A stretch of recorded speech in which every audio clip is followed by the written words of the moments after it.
Les années s'écoulaient dans cette vallée bénie de la Mecque, et Ibrahim, alayhi salam, voyageait sans cesse entre la Palestine où résidait Sarah et cette terre aride où grandissaient Hajar et Ismaël.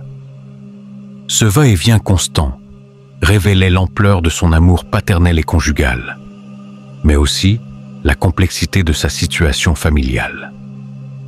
Chaque voyage était une épreuve du cœur, chaque séparation une déchirure, chaque retrouvaille une joie mêlée de mélancolie. Le prophète portait sur ses épaules le poids de 2 foyers, de 2 amours, de 2 responsabilités qu'il appelait simultanément. Dans la vallée de la Mecque, Hajar et Ismaël s'étaient parfaitement intégrés à la tribu de Jochom. Ces Arabes généreux avaient accueilli cette mère et son enfant avec une hospitalité sans pareille, leur offrant protection et amitié. Ismaël grandissait au milieu de ces hommes du désert, apprenant leur langue musicale, leurs coutumes nobles, leur mode de vie adapté aux rigueurs de cette terre ingrate. L'enfant qui était né dans les douleurs de l'exil devenait peu à peu un véritable fils du désert, maîtrisant l'arabe avec une élégance naturelle qui émerveillait tous ceux qui l'entendaient parler. Le jeune garçon était devenu la fierté de la tribu. Sa beauté physique égalait sa noblesse de caractère. Son intelligence précoce impressionnait les anciens. Sa piété naturelle touchait les cœurs les plus endurcis. Ismaïl courait dans les étendues sablonneuses avec ses compagnons de jeu, escaladait les rochers avec l'agilité d'un jeune chameau, participait aux joutes verbales avec une sagesse qui dépassait son âge. Cette enfance heureuse, baignée de liberté et de simplicité, façonnait son caractère et préparait son âme aux épreuves qui l'attendaient. Ibrahim observait son fils avec une tendresse infinie, savourant chaque moment passé en sa compagnie. Ce garçon était l'accomplissement de ses rêves les plus chers, la réponse divine à ses prières les plus ferventes, le fruit de sa patience et de sa foi. Voir Ismaïl grandir, s'épanouir, devenir un jeune homme accompli, était pour lui une joie indescriptible. Le prophète ne se lassait pas d'admirer cette créature parfaite qu'Allah lui avait accordée dans sa vieillesse. Ce cadeau inestimable qui illuminait ses dernières années. Mais un jour, alors qu'Ismaïl avait atteint l'âge de la maturité et de la raison, une révélation terrible parvint à Ibrahim. Dans son sommeil, il reçut un ordre divin qui bouleversa son existence. Ô Ibrahim, Allah t'ordonne de sacrifier ton fils de tes propres mains. Ce commandement, plus terrifiant que la fournaise de Nimrod, plus cruel que tous les exils, frappa le cœur du prophète comme un coup de foudre. Comment était-il possible qu'Allah lui demande de tuer de ses propres mains cet enfant tant aimé? Cette épreuve dépassait tout ce qu'un père pouvait imaginer. Ibrahim avait attendu ce fils pendant des décennies, l'avait chéri depuis sa naissance, l'avait vu grandir avec un bonheur infini. Et maintenant, au moment où Ismaël atteignait la fleur de l'âge, au moment où il promettait de devenir un homme exceptionnel, Allah lui ordonnait de l'immoler. Le prophète comprenait que cette épreuve était la plus terrible qu'un cœur humain puisse supporter, le test ultime de sa soumission à la volonté divine. Mais Ibrahim, alayhi salam, était l'ami d'Allah, celui dont la foi ne vacillait jamais. Malgré la douleur atroce qui déchirait son cœur paternel, malgré les larmes qui coulaient sur ses joues vénérables, il prononça les paroles de la soumission parfaite. « J'entends et j'obéis ». Cette acceptation révélait la grandeur de sa foi, l'intensité de son amour pour Allah, sa capacité à placer la volonté divine au-dessus de ses sentiments les plus profonds. Le prophète quitta la Palestine où résidait Sarah et se dirigea vers la Mecque, le cœur lourd du secret terrible qu'il portait. Ce voyage était différent de tous les autres. Il ne venait pas cette fois pour une visite ordinaire, mais pour accomplir l'ordre le plus difficile qu'Allah lui ait jamais donné. Chaque pas vers la vallée sacrée était un combat contre sa nature paternelle. Chaque souffle, une lutte entre son amour filial et sa soumission divine. L'homme qui avait brisé les idoles, défié les tyrans, résisté aux flammes, tremblait maintenant devant l'épreuve suprême. Arrivé à la Mecque, Ibrahim prit la main de son fils bien-aimé et lui dit avec une tendresse infinie : « Viens, mon fils, accompagne-moi dans la vallée. » Ismaïl obéit instantanément, habitué à suivre son père dans toutes ses démarches. Le jeune homme ne soupçonnait pas le drame qui se préparait, ne devinait pas que cette promenade serait peut-être la dernière qu'ils feraient ensemble. Il marchait d'un pas léger aux côtés de son père, ignorant que chaque enjambée l'éloignait davantage de la vie. Ils s'enfoncèrent dans la vallée silencieuse, loin des regards indiscrets, loin des bruits de la tribu. Cette marche était un calvaire pour Ibrahim. Chaque mètre parcouru, rapprochant l'instant fatidique où il devrait révéler la vérité à son fils. Le silence pesait entre eux, brisé seulement par le bruit de leurs pas sur le sable chaud. Le père regardait son enfant avec une douleur indicible, gravant dans sa mémoire chaque trait de ce visage qu'il ne reverrait peut-être jamais. Soudain, une silhouette maléfique apparut devant eux. Iblis en personne, le maudit, celui qui avait juré de corrompre les descendants d'Adam, venait tenter d'empêcher l'accomplissement de l'ordre divin.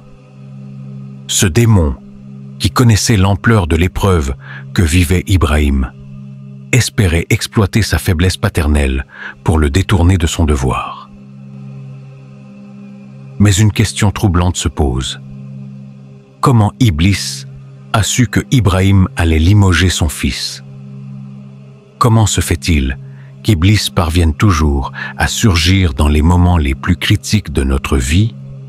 Comment explique-t-on sa capacité à viser précisément nos instants de faiblesse, à intervenir dans nos plus grandes épreuves comme s'il lisait en nous?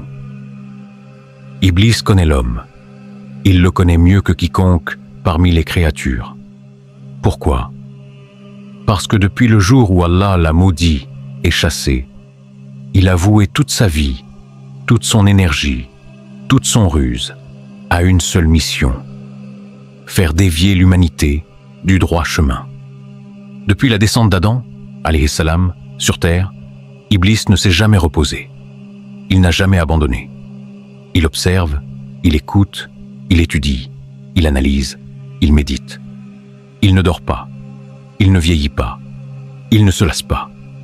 Il est là, toujours présent, dissimulé dans l'ombre, à guetter les failles de l'âme humaine. Il connaît les faiblesses, les passions, les désirs, les peurs, les blessures du cœur. Il sait comment glisser un doute, comment nourrir une colère, comment gonfler l'orgueil, comment exciter une envie. Il ne lit pas dans les cœurs. Il ne connaît pas l'invisible. Il ne sait pas ce qu'Allah a décrété, ni ce que l'avenir réserve. Mais il devine, il induit, il déduit, il calcule avec une intelligence redoutable. Imaginez un simple artisan, un menuisier qui travaille le bois pendant 20 ans. Au bout de 20 ans, il connaît chaque fibre, chaque texture, chaque son que fait le bois sous ses outils. Il devient un maître dans son art. Alors imaginez Iblis, qui n'a cessé d'étudier l'homme depuis des millénaires. Imaginez son expérience, sa maîtrise, son expertise diabolique dans l'art de faire tomber les enfants d'Adam. C'est ainsi qu'il sait quand intervenir. Il ne sait pas ce qu'Allah a révélé à un prophète, mais il sent que quelque chose se prépare. Il voit les signes, il observe les gestes, il perçoit les changements dans le comportement des hommes pieux. Il repère les instants d'épreuve, les moments de faiblesse, les tensions invisibles aux yeux des hommes ordinaires. Et c'est là qu'il surgit, avec son poison, avec sa ruse, avec ses paroles qui piquent le cœur. Mais malgré toute son intelligence, malgré toute sa ruse, malgré toute son expérience, il est faible face à Allah. Il ne peut rien contre ceux qu'Allah a choisis, ceux qu'Allah a protégés, ceux dont le cœur est sincère. Il peut murmurer, tenter, souffler, mais il ne peut forcer. Et les serviteurs d'Allah les plus sincères, les plus aimants, les plus soumis, échappent à ses griffes, car Allah les enveloppe de sa lumière et de sa protection. Iblis connaît bien l'homme, mais il oublie qu'au-dessus de tout, il y a Allah.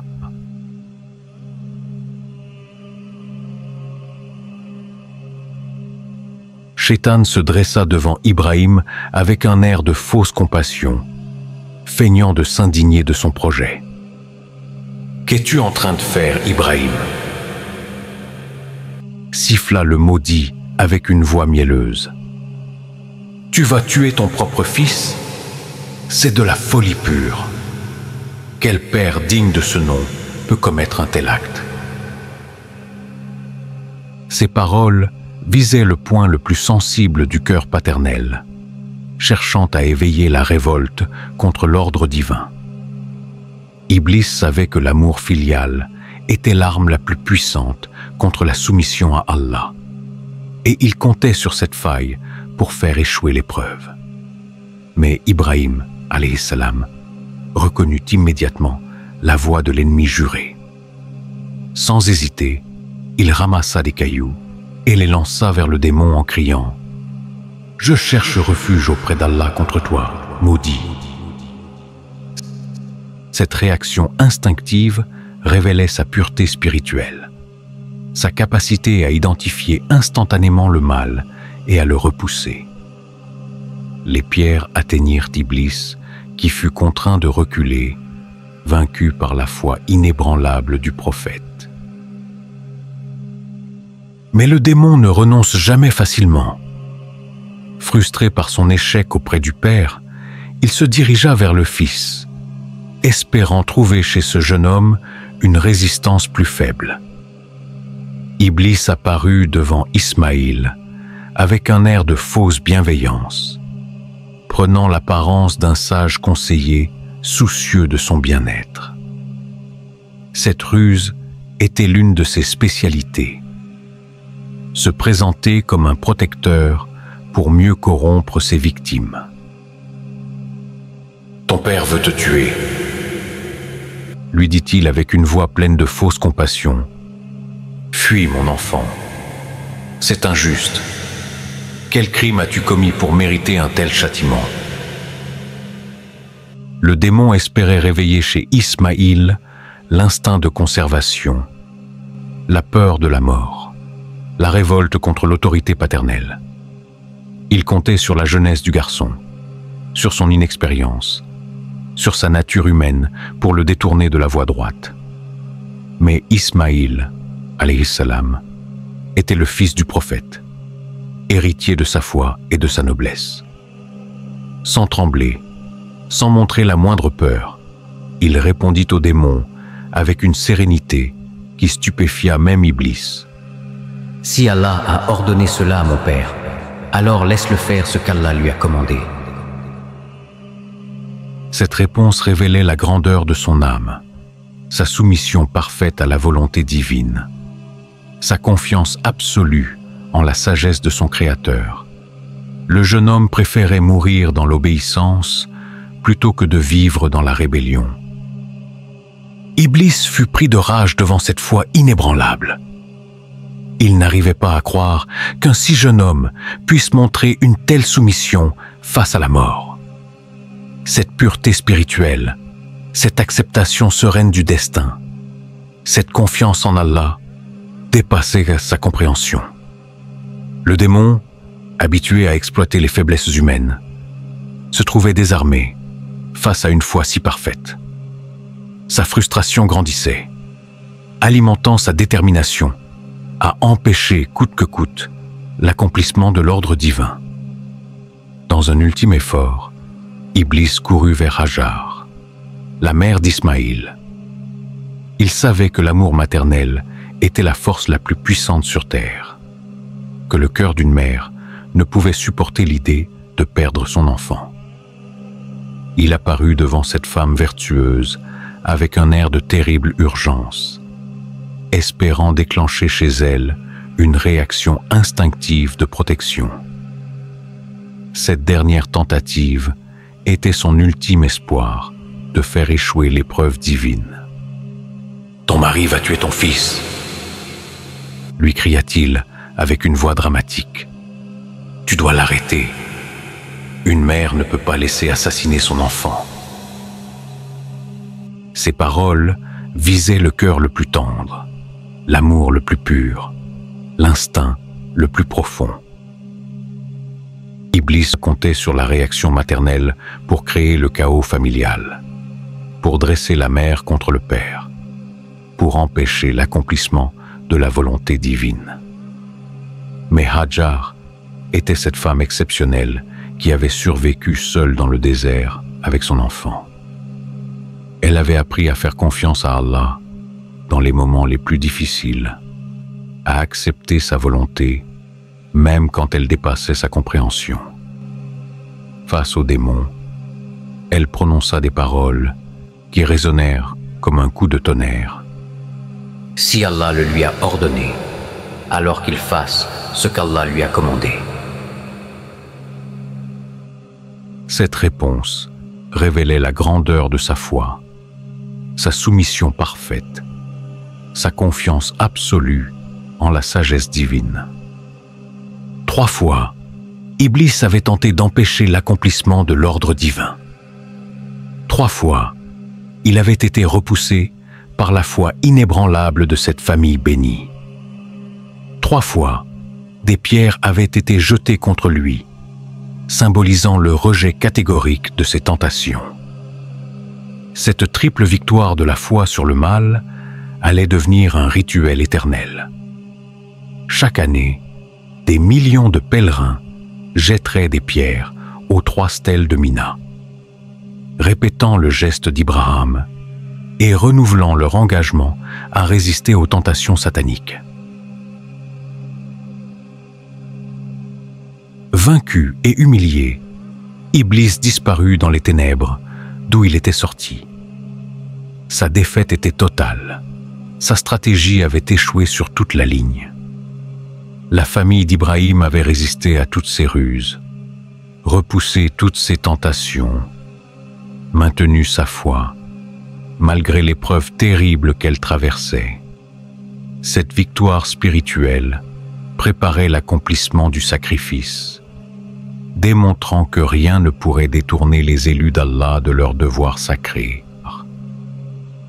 Une fois seul avec son fils, Ibrahim, alayhi salam, se prépara à révéler la vérité terrible qu'il portait dans son cœur. Le moment était venu d'annoncer à Ismaïl l'ordre divin qui allait bouleverser leur existence. Cette confidence était l'une des plus difficiles qu'un père puisse faire à son enfant. Mais elle était nécessaire pour que l'épreuve soit accomplie dans la transparence et la vérité.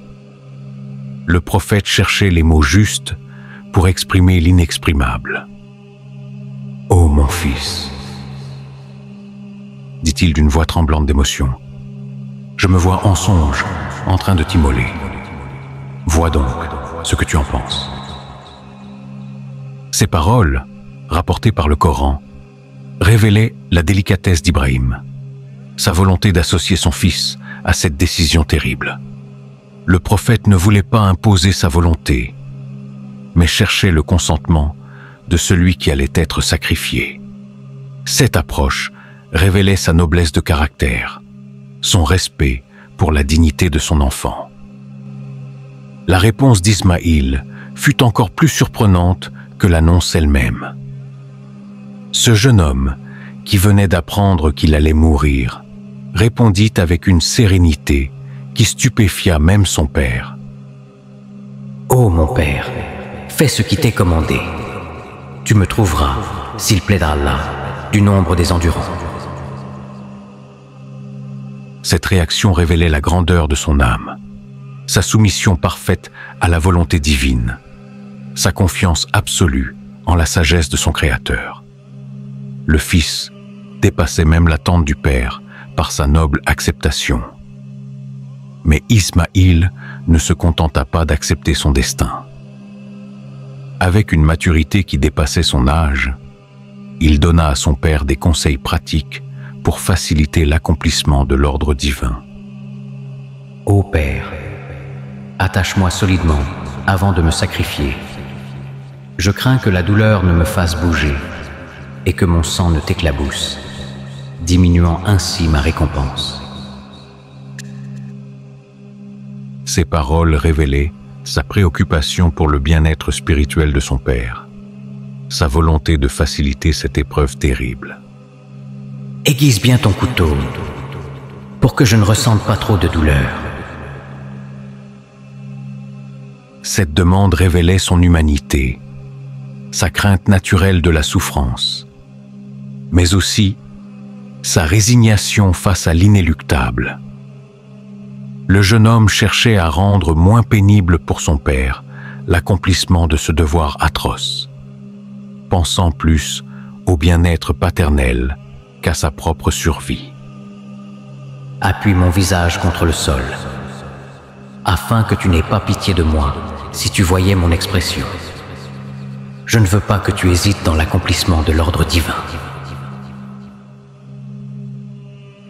Cette recommandation révélait sa compréhension profonde de la nature humaine, sa conscience que la vue de son visage pourrait affaiblir la résolution de son père. Il préférait mourir dans l'anonymat plutôt que de compromettre l'obéissance à Allah. « Et apporte ma tunique à ma mère, » dit-il enfin avec une tendresse filiale, afin qu'elle y trouve quelque consolation. Cette dernière demande révélait son amour pour Hajar, sa préoccupation pour la douleur maternelle, sa volonté de laisser un souvenir tangible de son passage sur terre. Même face à la mort, il pensait au réconfort de celle qu'il avait portée et élevée dans cette vallée aride. Tous deux se soumirent alors à l'ordre divin avec une résignation parfaite. Ibrahim attacha son fils, comme celui-ci le lui avait demandé, l'étendit sur le sol, le visage tourné vers la terre. Ce moment était d'une gravité absolue, d'une intensité spirituelle inouïe. Le père et le fils accomplissaient ensemble l'acte de soumission le plus total qu'un être humain puisse réaliser, offrant leur amour mutuel en sacrifice à Allah. Ibrahim saisit son couteau et commença à trancher la gorge de son fils unique. Chaque geste était un déchirement, chaque mouvement une torture. Le prophète pleurait tout en obéissant. Son cœur se brisait tout en restant fidèle à l'ordre divin. Cette scène était d'une beauté tragique, d'une grandeur spirituelle qui dépassait l'entendement humain. L'amour paternel et la soumission divine s'affrontaient dans un combat titanique. « Plus fort, cher père. » encourageait Ismaïl malgré la douleur. « Le couteau ne me tranche pas encore la gorge. Plus fort. » Ces paroles révélaient l'extraordinaire de cette épreuve. Le fils exhortait son père à hâter sa propre mort, préférant en finir rapidement, plutôt que de prolonger cette agonie spirituelle. Cette inversion des rôles naturels démontrait l'intensité de leur foi commune, leur détermination à accomplir l'ordre divin, coûte que coûte. Si cela n'avait pas été révélé dans le Coran, personne n'aurait pu l'imaginer. Si un homme l'avait raconté, on l'aurait traité de rêveur. Aucun être humain n'aurait pu accomplir un tel acte, sauf Ibrahim, alayhi salam. Mais voici que se produisit le miracle le plus éclatant. Comme le feu qui n'avait pas brûlé Ibrahim dans la fournaise de Nimrod, le couteau ne coupait pas la chair d'Ismaïl. L'instrument le plus tranchant devenait inefficace contre la gorge du jeune homme, démontrant que seule la volonté divine décidait de la vie et de la mort.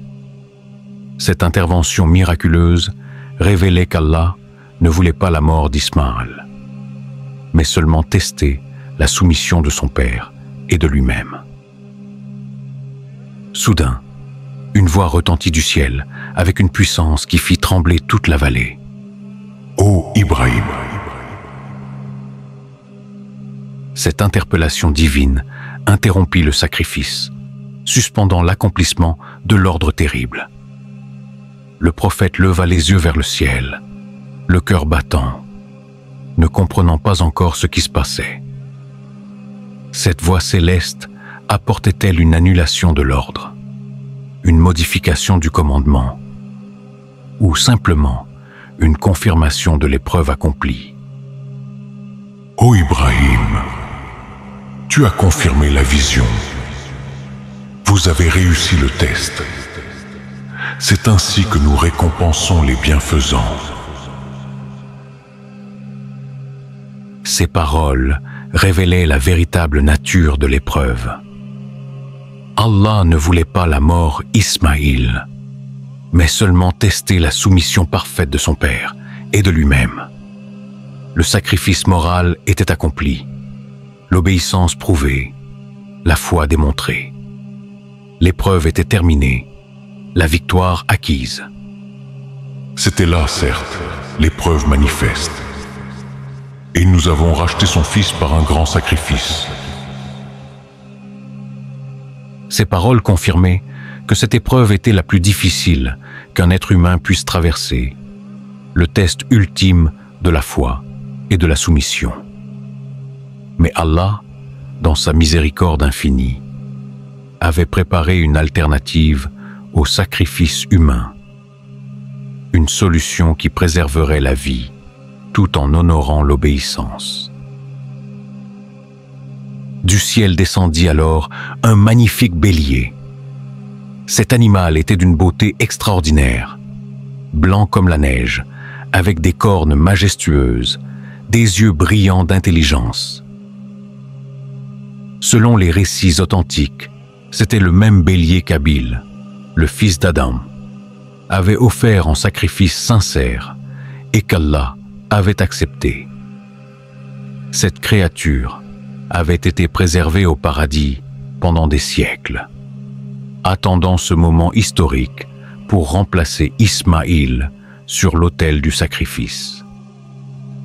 Sacrifiez ce bélier à la place de votre fils, ordonna la voix divine.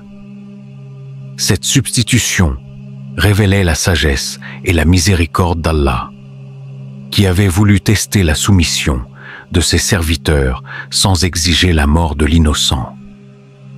Le bélier céleste devenait le symbole de la rédemption, de la miséricorde divine qui transforme l'épreuve en bénédiction, la tragédie en triomphe. Ibrahim et Ismaïl sacrifièrent le bélier avec une gratitude immense. Cette offrande était l'accomplissement symbolique de l'ordre divin, la concrétisation de leur soumission parfaite. Le père et le fils avaient prouvé qu'ils étaient prêts à tout sacrifier pour Allah, et Allah leur rendait leur amour en préservant leur lien familial. Cette scène fondatrice allait instituer pour l'éternité le rite du sacrifice, rappelant à l'humanité entière l'exemple sublime de cette famille bénie. Le père et le fils, ainsi que la mère, avaient tous réussi cette épreuve terrible. Chacun avait démontré sa soumission parfaite à la volonté divine, sa capacité à placer l'amour d'Allah au-dessus de tous les autres amours. Cette victoire collective révélait l'harmonie spirituelle de cette famille, leur unité dans la foi, leur détermination commune à servir leur Créateur. Ils étaient devenus l'exemple éternel de la soumission parfaite, le modèle que l'humanité devrait suivre jusqu'à la fin des temps.